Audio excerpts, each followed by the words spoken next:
ka, of course, sa Alas Pilipinas Wish List?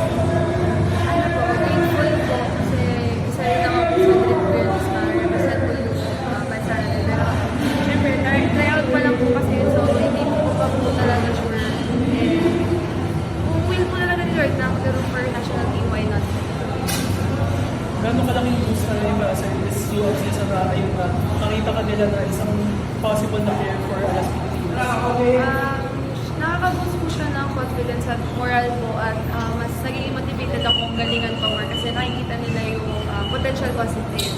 Paano mo na naibabalance yung habang ongoing UAP may tryouts na din kasabay? So paano mo na naibabalance yun? Hindi ko po alam kasi wala pa naman po nag-message sa akin about the tryout ko. Pero as of now po talaga ang pinapokusan ko talaga is just Lastly, if ever na, let's say, mapabilang ka dun sa roster, sino yung excited kang magsama? lahat po sila. Kasi lahat po sila veterans po and alam ko kung marami po akong matututunan sa kanila. Ano na lang lessons yung nilook for nung mag-uuna kasi? Siyempre,